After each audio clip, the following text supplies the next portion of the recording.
Coffee Conversations with Greg J is on. Good morning, Greg J here. It's where we have casual but compelling conversations about a variety of topics from a decidedly global perspective. Today, we wanted to get an update on what's going on in Haiti. You remember a few months back when the country was in so much turmoil and the gangs had basically taken over the island or the government functions there, and we had our good friend Monique Kleska to come on live from Port-au-Prince to give us a inside look at what's going on out there, so that we can be aware. And we wanted to get a update on that perspective on today. And as we were planning, then we see Donald Trump during the debate against Kamala Harris say that they're eating dogs and cats in Springfield, Ohio. And the news came out later that he was referring to Haitians living in Springfield, Ohio. An influx of Haitians have come there, and now the racist rhetoric. And we're going to talk about that right now. What's interesting about that is I've heard that phrase before used in racist terms, that they're eating dogs and cats, but it never applied to Haitians or Black people in general. This is what I would hear people talking about when they were talking about influx of Asian people into communities. This is a kind of a racist.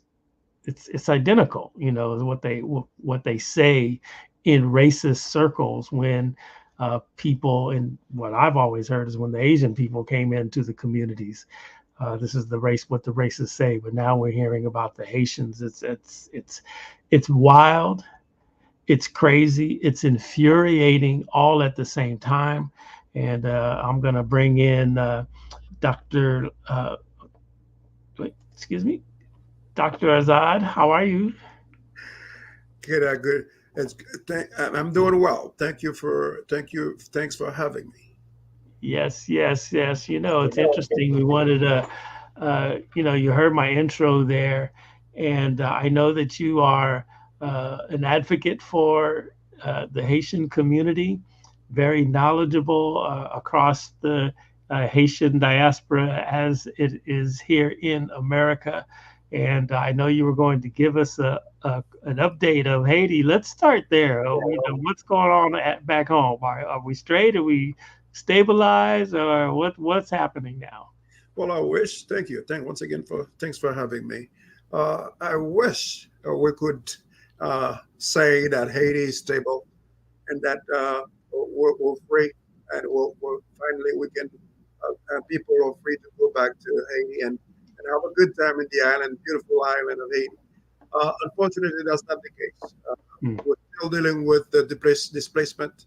Uh, as of June 2024, we had 578,000, more than 578,000 people displacement in Haiti, including 310,000 women and girls being displaced and sleeping in.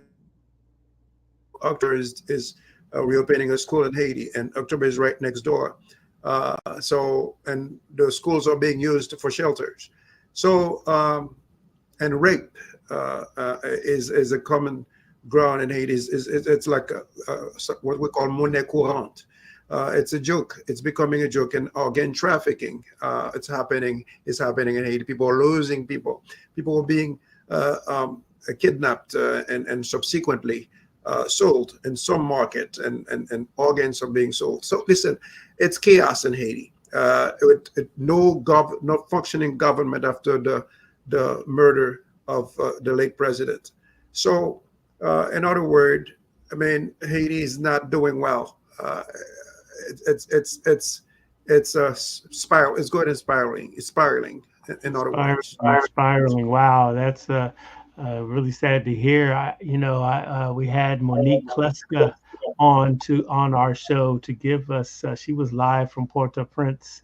She in the past has worked in the UN and is a journalist and all of that, and gave us a really vivid view of what's going on in Haiti. So let me just ask you this: what do you think should be done? Is should the United, I mean, it's close to the United States. Has the United States tried to intervene like they do everywhere else, or what's the deal? Does it seem like the United States doesn't care? Maybe.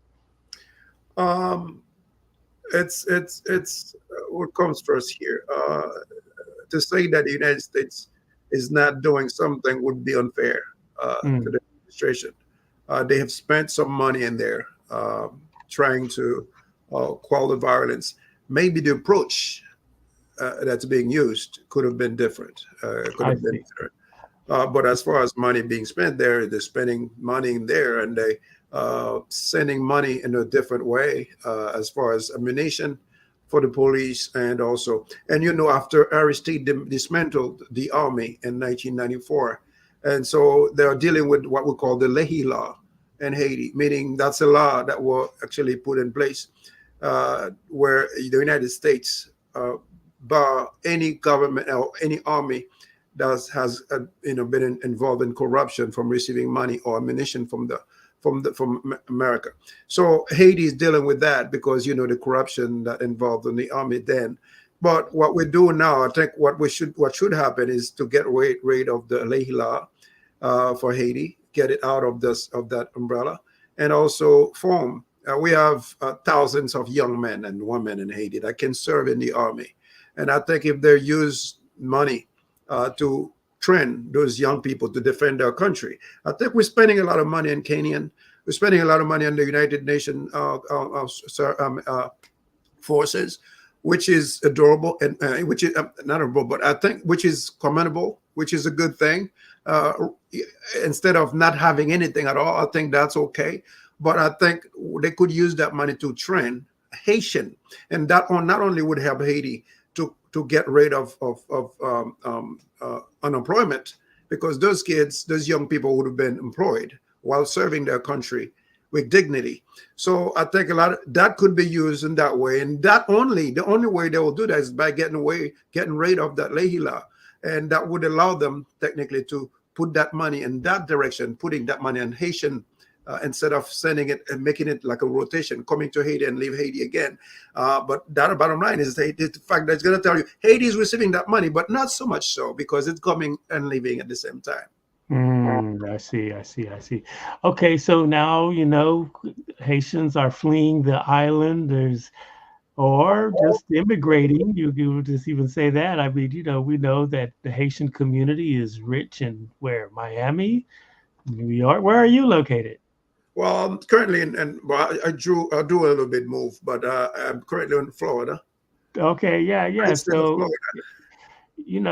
we know the Haitian community is part of the diaspora. They're around, but man, when we talk about, immigration is a very hot topic in this presidential dialogue, the campaign, and everything. And we see they want to close the borders. All this rhetoric is going on.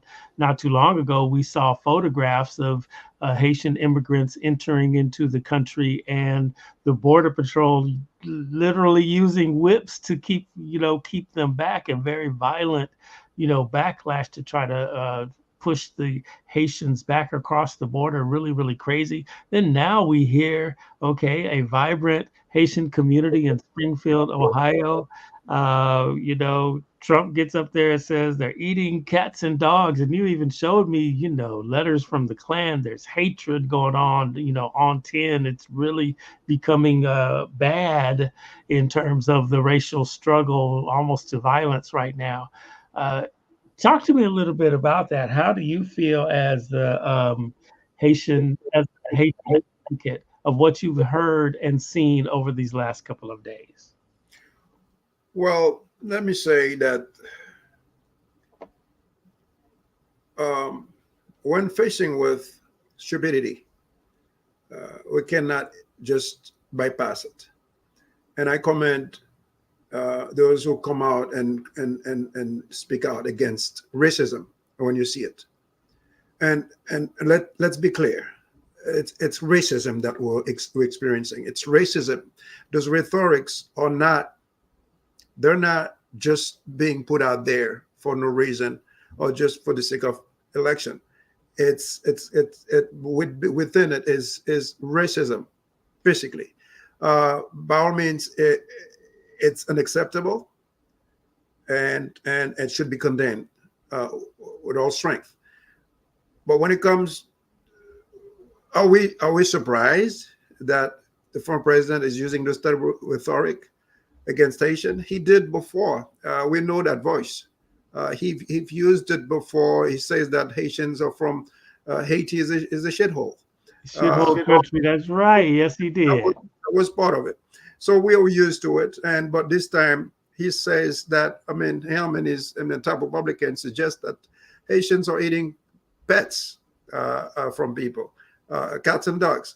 Well, again, no surprise. But what the danger of all this is that some psycho might come out and think that he's saving the community and do harm to this community, to these people who are actually fleeing from violence. And if they're being exposed now to this kind of, they're being prone to that type of violence right inside the United States, the beacon of freedom. So you would think of this in a different place, but actually it's happening here. More importantly, you would think that a major party candidate wouldn't have this type of rhetoric, narrative, but it's coming exactly from there. But so it's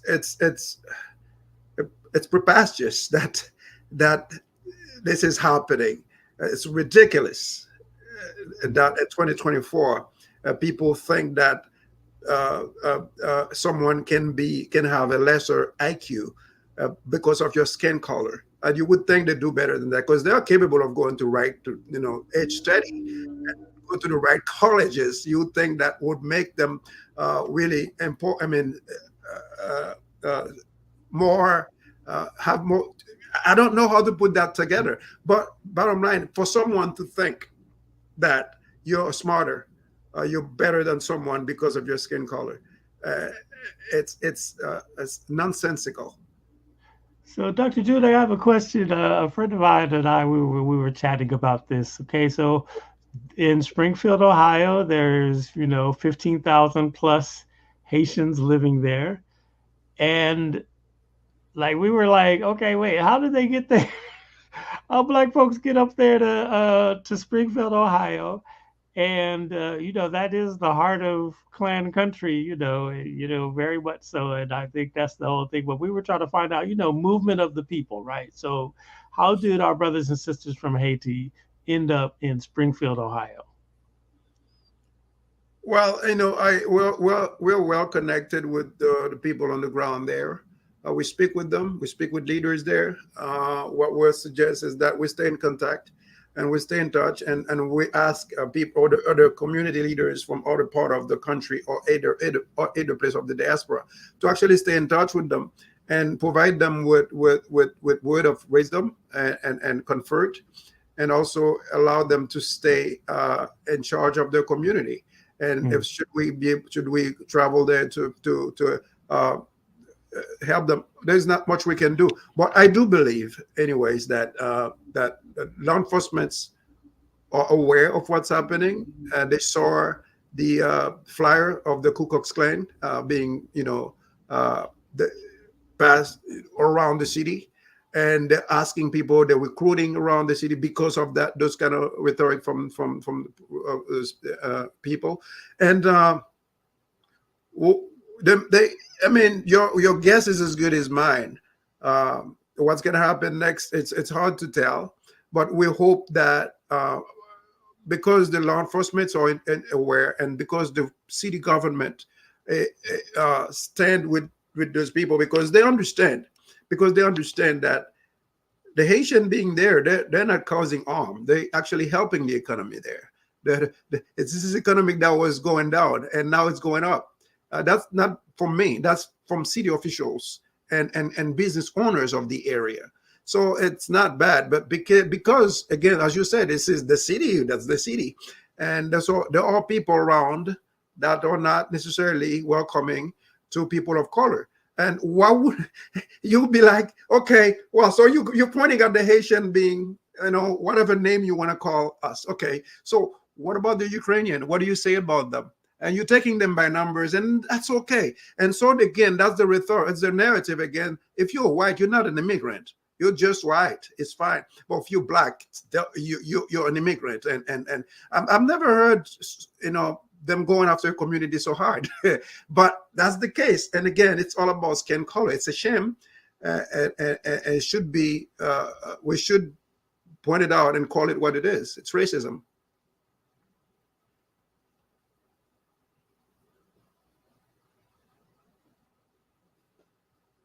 I can't hear you. I can't hear you. I don't know if you hear me.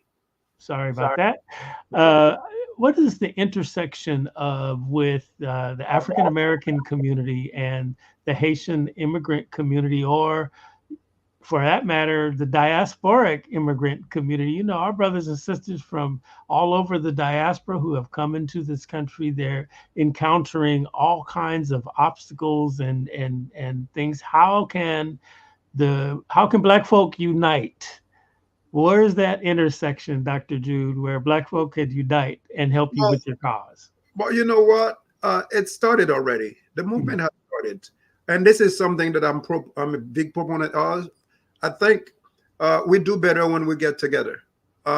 We grow stronger with togetherness, and I can't think of any successful community, Black Haitian community, without the support of the African American community. It's not going to happen. We need to put all hands on deck and for that to happen. And it's happening. Look at me talking with you. Before that, we weren't talking. And we need to get that round table where all leaders of both, of African community, African American community, and Haitian leaders community get together. So we can talk about. So we'll talk about what matters most. Because at the end of the day, we all get treated the same way. It doesn't matter what the level of your education. It doesn't matter who you are, as long as your skin is dark, and you get treated the same way, unless you're super rich and you're known. Yeah. All right. Well, circling back to what's happening on the island of Haiti, the nation of Haiti, what would you say to, say, Kamala Harris or what can the United States do, in your observation? What do you want the government to do to help the nation of Haiti?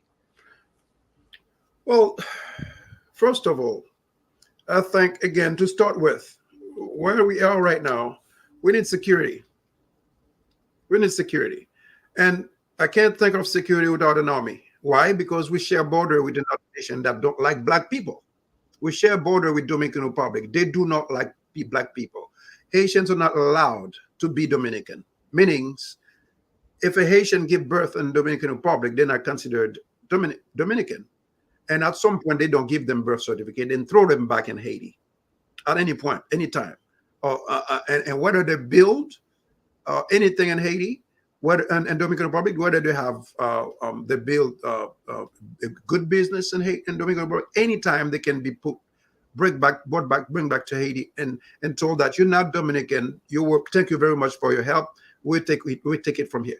So, with that in mind, we must to have an army. That's one. And the second thing is there must be a serious government in Haiti that's respected. That's respected. So election, they must have serious and fair election in Haiti, and so they can the people can and elect a proper government that would lead it in the next century, in the next 50 years, and so we can change it. What we're seeing right now is a bunch of kids. You have 80% of Port-au-Prince is controlled by gang, and those gang members are young people. I mean, as early as 14 years old, and some of them are being forced to be a gang member. And if they refuse, they can actually kill their parents. So this type of environment, it doesn't allow them to go to school. And school is not even allowed at this point, because if regular people cannot go about their business in Haiti as it stands.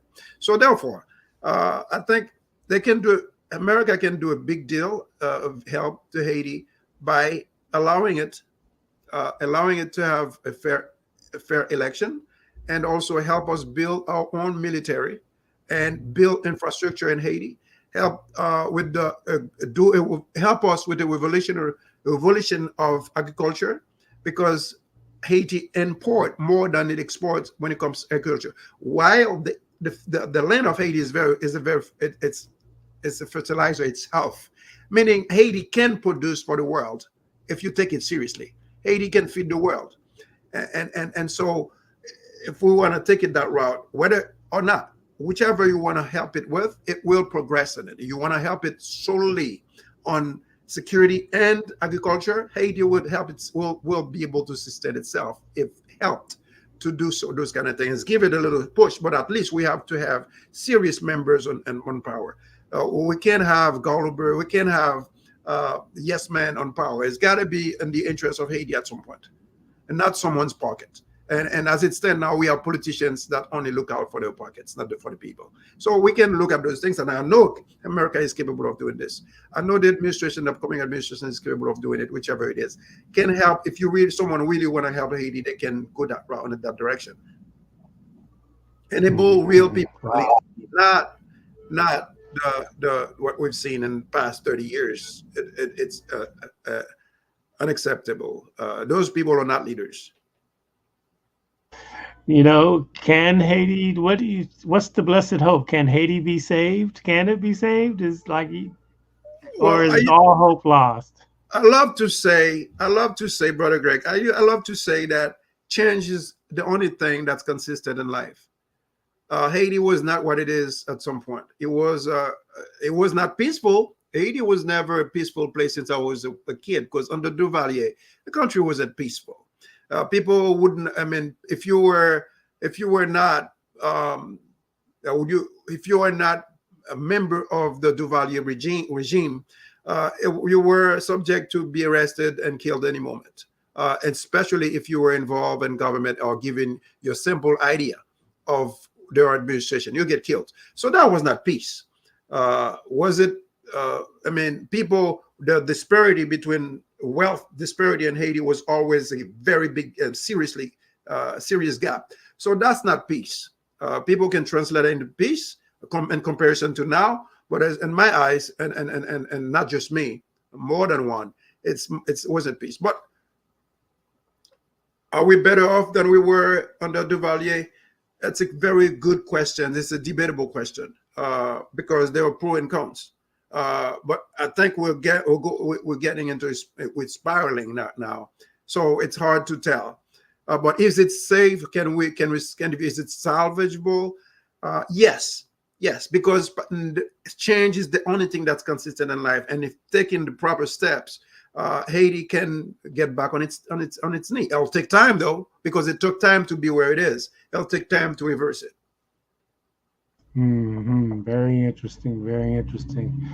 All right, Dr. Jude, I'm just saying, man, this is really great. I just sending love and light to the Haitian community, and we are with you. We do pray for the nation of Haiti that order will come back. That's a rich history there, all the going back to the slaves revolting and overthrowing the French. I mean, come on, Haiti, let's go.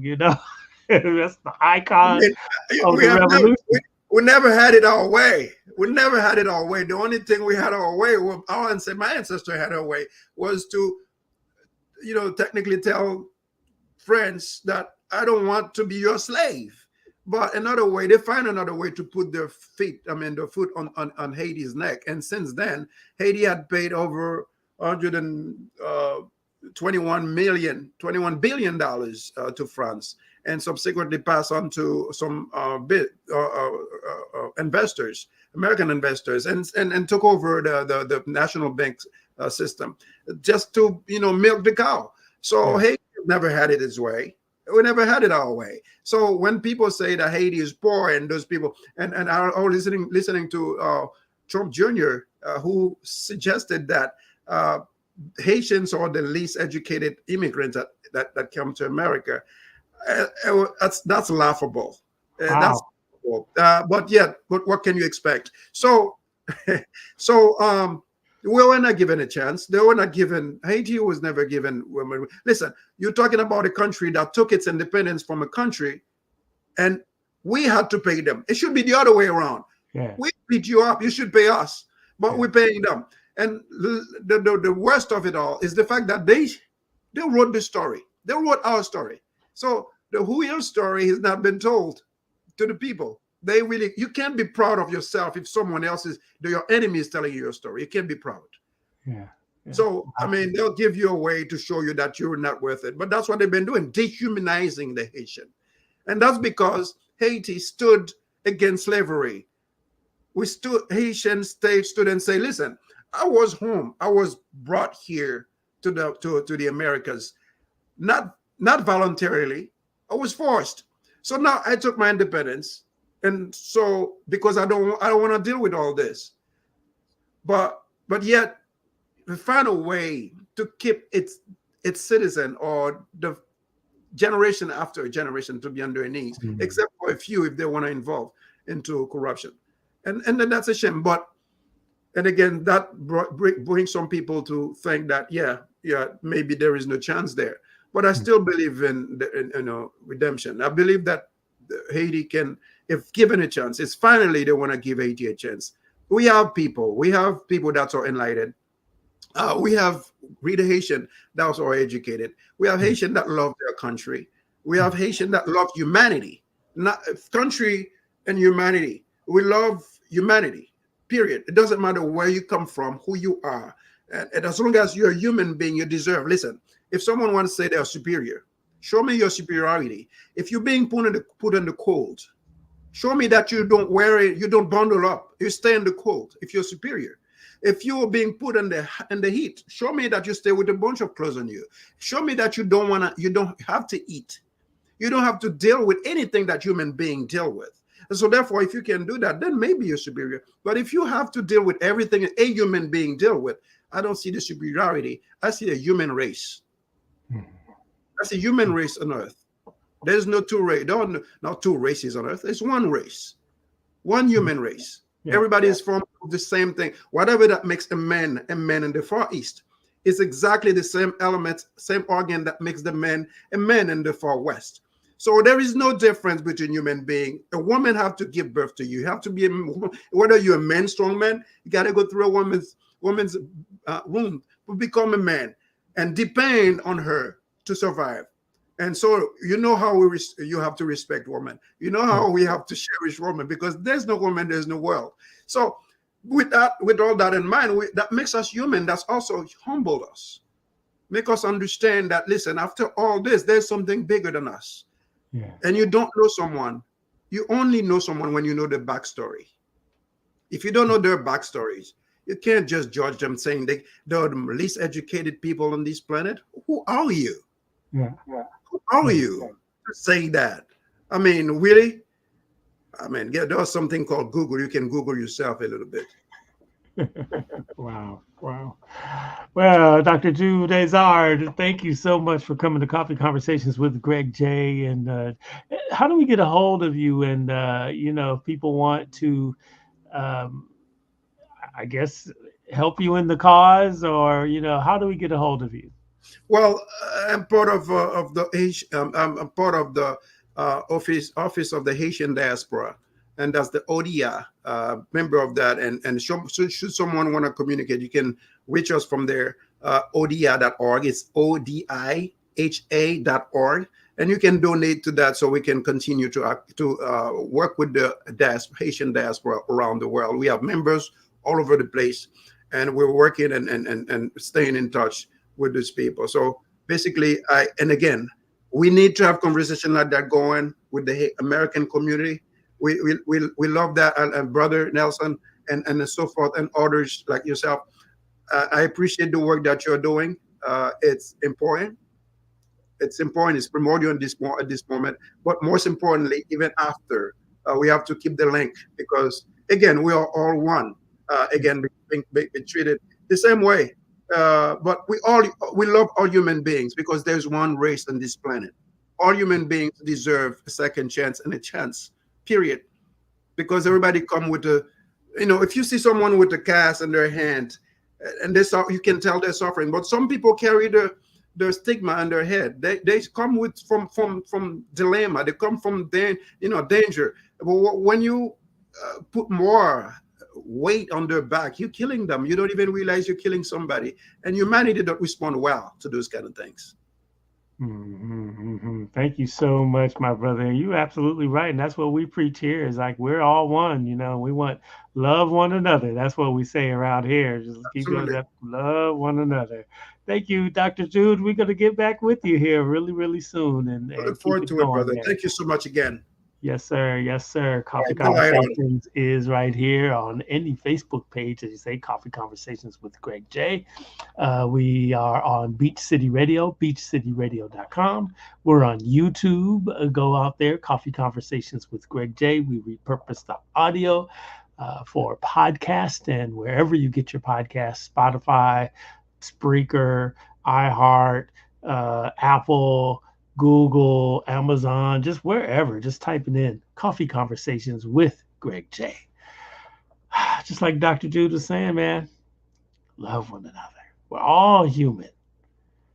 Praying for our brothers and sisters in Haiti, praying for our brothers and sisters in the communities of Haitian immigrants living here in these United States, praying for the brothers and sisters over there in Springfield, Ohio, enduring the friction caused by the racist rhetorics of those who may be up there trying to be the president.